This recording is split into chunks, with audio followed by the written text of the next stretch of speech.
Hey guys, welcome to the first episode of History with Houston. I got to admit, this might be the only episode that I do, but we'll see how it goes from here. So today I have special guest Shelby Hernandez, and we're going to be going over the historic events we kind of covered throughout the class. And I forgot to mention, she's also in our 10 o'clock class, so she's kind of doing double the work with me, helping me out with my assignment. There you go. But anyway, 15 historic events, and I guess we'll get right into things. First thing we're going to be talking about is Manifest Destiny, and basically that was the divine ordained right of the U.S. to expand its borders to the Pacific Ocean and beyond. European settlers had the right and obligation to move west, and they could take or move and settle wherever and just wherever they wanted. And the Native Americans thought these people would want to live in harmony with them and believe that everyone wanted to be peaceful and just live like them. Didn't happen though. Sad to say. I mean, these Native Americans kind of got screwed over in this whole thing. Next historic event we're talking about is the Treaty with the Delawares, or Fort Pitt. Native Americans were in the area, and the U.S. wanted to make sure the British could not invade. They told the Native Americans that they had to protect them, and they could build a fort on their land. This ended up, not so good for the Native Americans. They ended up having to fight with the U.S., and they did not agree on that. So that was not good on their part. Yeah, the Native Americans didn't really understand that if the British were to invade, that the Native American warriors would have to fight the British alongside the settlers. So the next one is the 1787 Northwest Ordinance. Basically, Congress ratified the Northwest Ordinance of 1787. This kind of created the first organized territory of the United States. The Northwest Territory included the region south of the Great Lakes, north and west of the Ohio River, and east of the Mississippi River. The ordinance directs that the utmost good faith shall always be observed towards Indians, and their land and property shall never be taken from them without their consent. Again, Native Americans were not treated good in this event. Their land was taken, and they weren't given anything in return. So they helped the U.S. and didn't get anything from it. Yeah, one connection with kind of how they were treated poorly and stuff, it kind of correlates with the book we're reading, Neither Wolf Nor Dog, because when Dan was talking to Kent, he was basically saying how the white man made all these promises with the Native Americans, and they just didn't really follow him, and that's kind of why they didn't really trust the white settlers. On a different topic, what do you think of the book, Houston? The book, I kind of enjoy it. It's actually a lot more interesting than the one we read before, that is for sure. I would agree on that one. I don't even remember the name of the other one. Water Lily? Water Lily, There you that's go. the name. Anyway, moving on. Now we're to 1790, and that's Pontiac's War and the Non-Intercourse Act. This act was established to protect Native American rights to land by establishing boundaries separating Native American and American settlements, establishing that the U.S. government is the only entity that they could acquire land from the tribes. So basically, you'd have to go through the U.S. government to acquire any land whatsoever. And they were to give the U.S. Congress sole authority to regulate trades with the Native Americans. So they control interactions between Native Americans and non-Native Americans. So basically, if the Native Americans wanted to trade with someone, they'd have to go through the United States. And if they did not do this, they could be punished because it's basically a crime now if they did not go through them. And you got this. The effect on Native Americans, basically they were punished for white man's crimes, so they could not do anything. If a white man were to do something to the Native Americans would get punished for their crimes, and it wasn't really fair on the Native Americans' part, like most of these treaties were historic events. Yep. So moving on, now we're to 1823. This is the first of three of the Marshall Trilogy, Johnson versus McIntosh. Basically, this case involved a man named Thomas Johnson who bought land from the Pankasha Indians, and William McIntosh, who later obtained a deed to the same land from the U.S. federal government. So you're kind of seeing a problem here. How they said you can only buy the land from the U.S. federal government, and you see right now, kind of preluding into what happened, is McIntosh bought it from the federal government and got basically a deed that said he had the land, even though Johnson bought it from the Indians. The court went on to say that the Indians did not own the land outright, which is unfair to them because they were settled there. They moved there first. It's kind of their land to begin with. And they didn't have any rights to occupy the lands, and only the discovering nation could settle those land rights. So this kind of relates back to Christopher Columbus, wouldn't you say?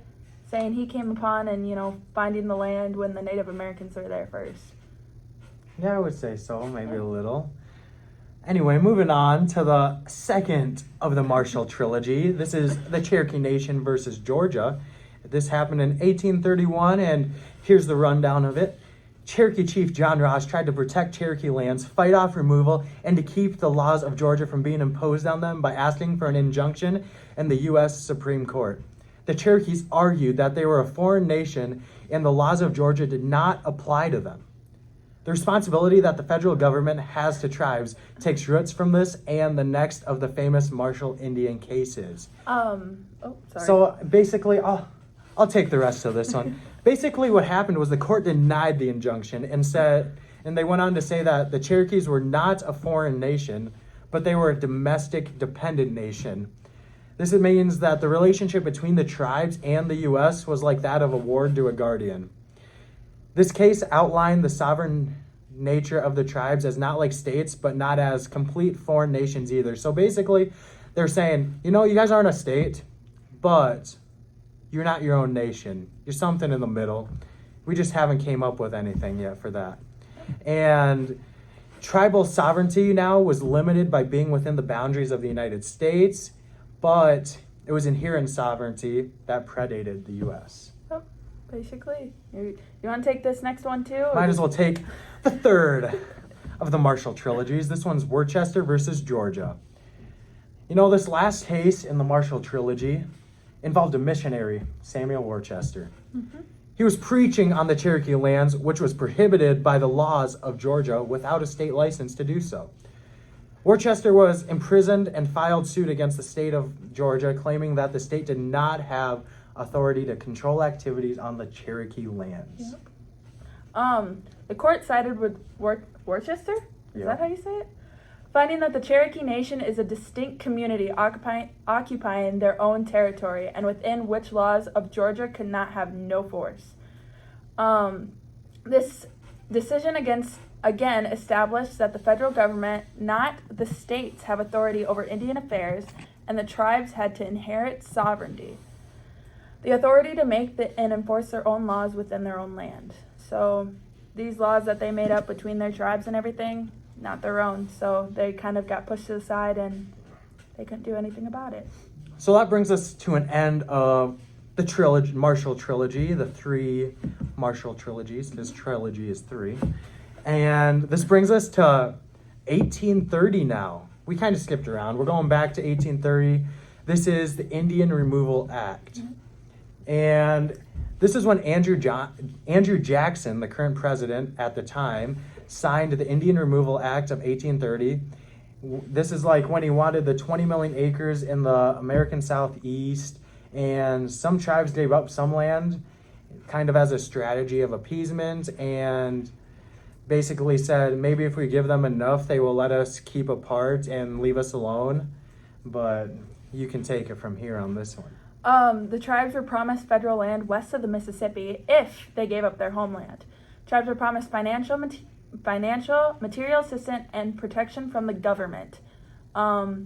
This obviously didn't happen. Again, the U.S. made promises to the Native Americans that they could not keep. They did not keep.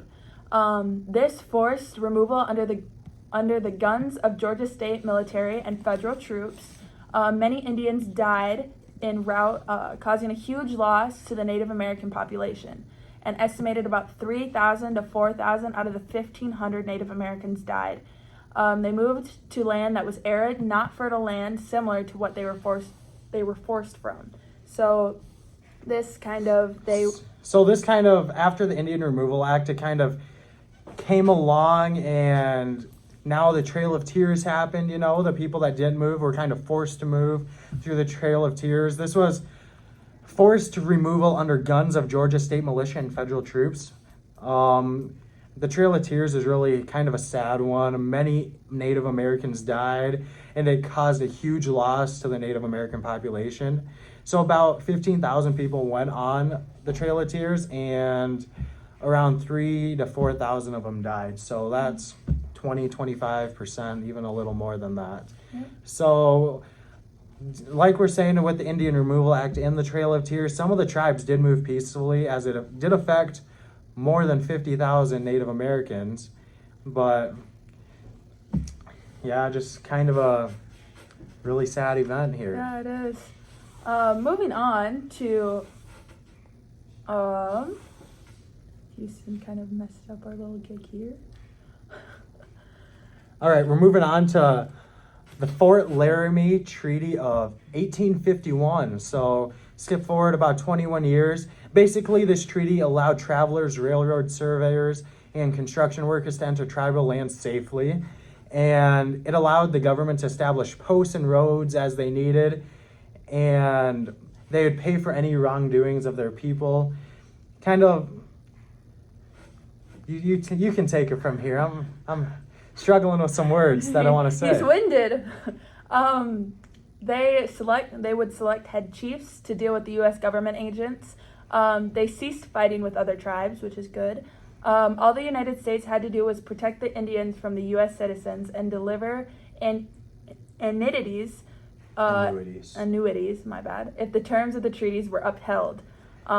These promises were not kept to the Native Americans, and they ended up losing their land in the long run. So, so again, we can kind of bring this back to the book again, because Dan was kind of talking about how they would, take one of the Native American people and say, hey, you're now the new chief because we say you are, even though that wasn't how really the Native Americans did things. Like how in the book they were saying that us white Americans would basically vote, and we'd say, hey, you were voted leader, so you're a leader, whereas the Native Americans would be like, we're going to follow you because we believe what you're doing is right, and it's what we need at the time. So basically that's how we can connect it to the book on that one. Moving on to the Dakota War of 1862. This is also known as the Little Crow's War and the Dakota 38? Yeah, the Dakota 38. We watched a video on that in class. It was a very, very emotional video, wouldn't you say? Yeah, it's kind of... It was a sad, really sad point in United States history that being from South Dakota, which is, close to Mankato, I guess, in Minnesota, and especially since it starts basically in Crow Creek, the ride is what I'm talking about there. In history books, I never really heard about this. No, I didn't either. Which is kind of crazy to say because it was the biggest mass killing of the U.S. On U.S. grounds. Yep. So during the war, the Dakota made extensive attacks on hundreds of settlers and immigrants, which resulted in settlers' deaths and caused many to flee the area. And this ended with soldiers capturing hundreds of Dakota men and interning their families. A military tribunal quickly tried the men, sentencing 303 to death for their crimes. So at first there were supposed to be 303 people that were going to be hanged for the death of the white settlers. But President Lincoln would later come in and say only 38 of them, he would basically say 264 of them would not be hanged for what they did. And he kind of cut the number down a lot. And the mass hanging of the Dakota 38 was conducted on December 26, 1862 in Mankato, Minnesota, the day after Christmas. And it was the largest mass execution in United States history. Yep. And in this, kind of hanging, there was 40 of them that were supposed to be hung on that December 26th day in 1862, but 2 of them ended up escaping and then were later hung during this time. Very sad. Skipping along a couple years, now we're to 1868. This is the Fort Laramie Treaty of 1868. So this is when the government promised to close the Bozeman Trail and the forts along the trail. The treaty had to be signed by 3/4 of the males of the tribes. Many bands of Lakota Sioux agreed to the treaty, but some of them were already living within the boundaries of the Great Sioux Reservation. Others, such as Two Bears and his band, they lived and cooperated with the agents, though they did not move on to the reservation. Sitting Bull and his band of Hunkpapas were among those who did not sign the treaty. I guarantee you I said that wrong. Yeah, I think you did. The government considered the Hunkpapas Maybe that's how it's said. maybe dangerous because they refused to live on a reservation and continued to hunt north of the reservation. Established distribution of money, food, clothing, farm animals, and the need for education. This education system was not good to the Native Americans. They were put in boarding schools, basically stripped of their cultures, of their... This was talked in the book too, I think. When Yes.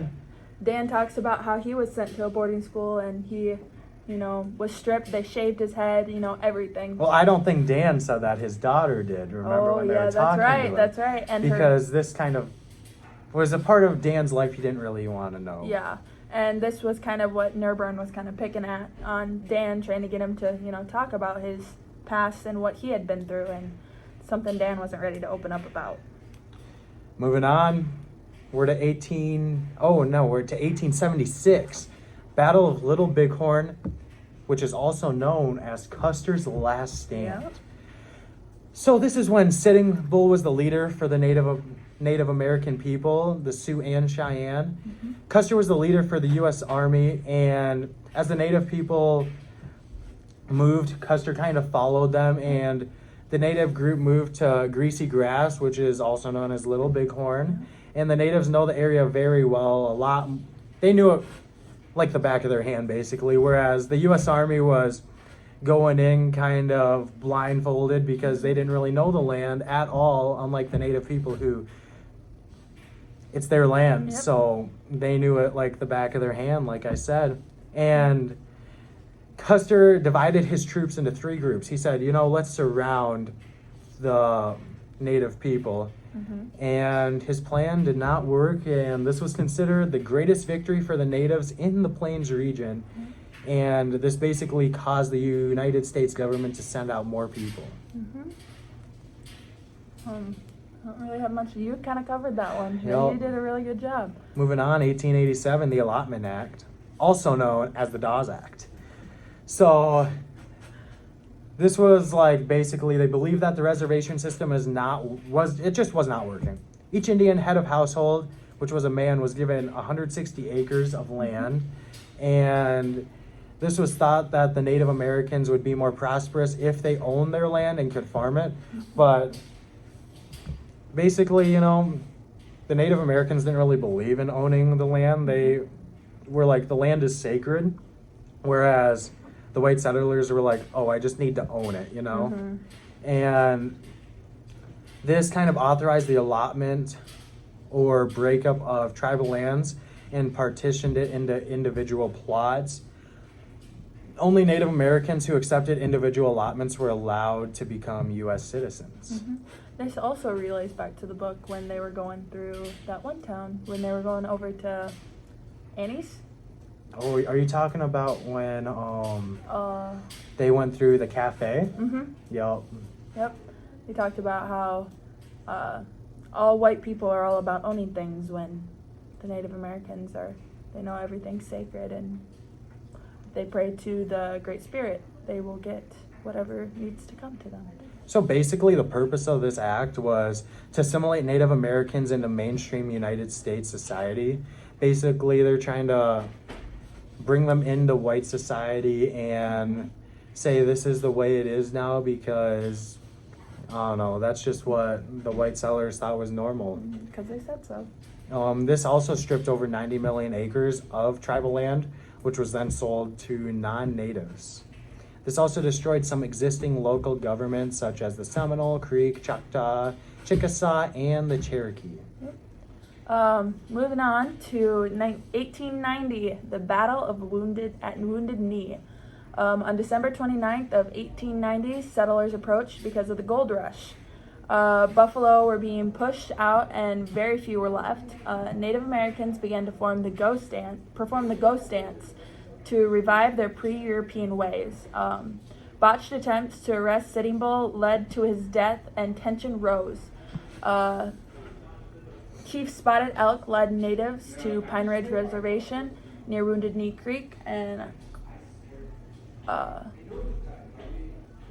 this was also one of a very sad Yes, it was. Battle of Wounded Knee. This is kind of also when the U.S. government outlawed the ghost dance, and it was hurting no one. But they were like, you guys can't do that. Because it's not right. Yeah, we just don't believe in it, basically, is what they said. And also, this is when they were also promised food and supplies, but that promise was broken by the U.S. government, and natives refused to give up. And basically, a rifle went off, and it killed a lot of people. This was also mentioned in the book, where Dan talks about Sitting Bull, how he was such a great chief, and the reservation police kind of just shot him. And what was that word he used for the Native Americans? That weren't. You know what I'm trying to say? Yeah, I know what you're talking about. Yeah. I can't think of the name though. I don't know. I have to reread my book. Yeah. Go over the summary for that one. Yeah. Moving on, 38 years. Here we are, Merriam Report. This report over conditions for Native Americans at the time, basically, it said that the Native Americans were living in very poor conditions, and, they were just living in poverty. Their healthcare sucked. Their education sucked. Their treatments sucked. Their facilities sucked. Yep. And, the cause of the Merriam Report is, it led to the Indian Reorganization Act, or the Indian New Deal. And this meant that there was less control by the government over the Native Americans. Yep. And in 1934 now, Howard Wheeler Act, also known as the Indian Relocation Act. Yep. It's also known as the Indians' New Deal. In connection with the Allotment Act, the government encouraged natives to leave the reservation and move to the cities. Ended the Allotment Act and allowed for Indian self-government on tribal basis. This did not work. They tried to move the Native Americans to the cities, and they kind of finally realized that this wasn't right. They were trying to steal their lands. The Native Americans were treated very poorly, and their family and missed their families. When they would eventually move back to the tribe, they lost part of their culture. Yeah, so this kind of goes along with the book too, because when you're saying that they moved into the cities and they were not treated well, this kind of correlates with when Dan's son moved with his mom for a little bit, but he was getting so much crap and grief. Yep. And kids were just making fun of him, bullying him, and that basically made him want to move back. But he wasn't the same as all the kids in white society or native society because he was a half-blood, basically. Yep. And that Dan talks about how Nerburn talked to the one white boy differently than the other native kids because he wasn't really native. Yeah. And even though Kent tried to say, I only talked to him because he talked to me first, well, that's basically because, he kind of felt different. Yep, kind of felt like his own. And everyone else could see it but him. Yeah. Moving on to the 1952 BIA relocation program. So in 1953, the United States established a new policy towards American Indian terminations. This policy eliminated much government support for Indian tribes and ended the protected trust status of all Indian-owned lands. They'd struggled to adjust to life in the metropolis and faced unemployment, low-end jobs, discrimination, homesickness, and they lost their traditional culture supports. The urban relocation program changed the face of cities as well as American Indian culture. So this was not good for the Native Americans. Homesickness, they miss their families. They couldn't go back just because of this own. I would say this is kind of the effect of the Howard Wheeler Act because, they were moving into the suburbs, they're moving into the metropolis and the bigger cities, and this was not the way of life they were used to, and they faced unemployment, low-end jobs, discrimination, and they were just homesick because this is not their way of doing things, and they kind of lost their traditional culture as well because they haven't been able to practice it for a long time. It was against the law to practice their own beliefs, their own traditions. Yep. So moving on to the last one, the termination policy of 1953. So the Indian termination policy was intended to assimilate the Native Americans as individuals as opposed to one ethnic group into mainstream Western civilization. At least that was the belief. Yep. It was established by Congress as a means of ending all relations between Native American tribes and the federal government. The termination policy was intended to grant all the privileges and rights of citizenship to the Native Americans. It actually ended tribe sovereignty and freedom, trusteeship of the reservation, and exclusion of Indians from state laws. In addition, Native Americans also had to deal with taxes and state laws, which they were previously exempt from because, it was their own land. They had it to themselves. They didn't know what they could do. Yep. So, that kind of brings us to the end of our podcast, our little video here. And basically you can see that throughout all of these treaties, there was just a big misunderstanding between the white settlers and the Native Americans, the Native American tribes, because their ways of life were just totally opposite ends. Like, this was how the United States white settlers did it, and this is how the Native Americans did it. Just bipolar opposite ends right there. And it kind of made it hard for either people to get adjusted, and as you can see over time, all these things that happened to the Native Americans was mostly because of miscommunication and, I don't know, just the lack of culture appreciation. I mean, Yeah. they were two totally, like you said, polar opposites. I mean, Native Americans had one way of life, and the European settlers had a different way of life, and they just didn't agree with that.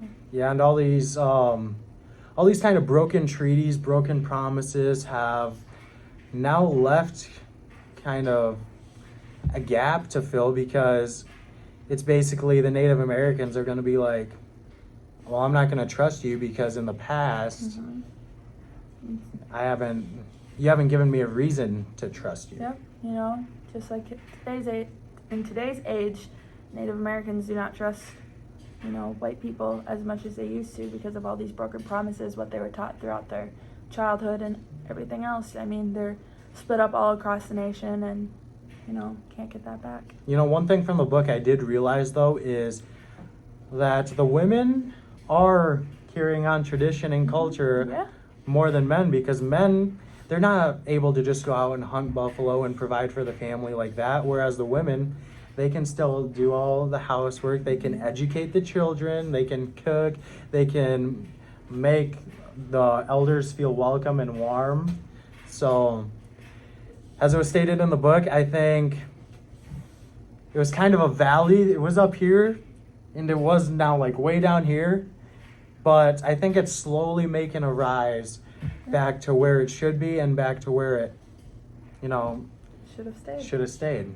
So, thank you for tuning into our podcast. This was kind of fun. It was. So, maybe we'll see you in the future. Maybe we'll see you in the future for episode 2. But peace out, Internet fam.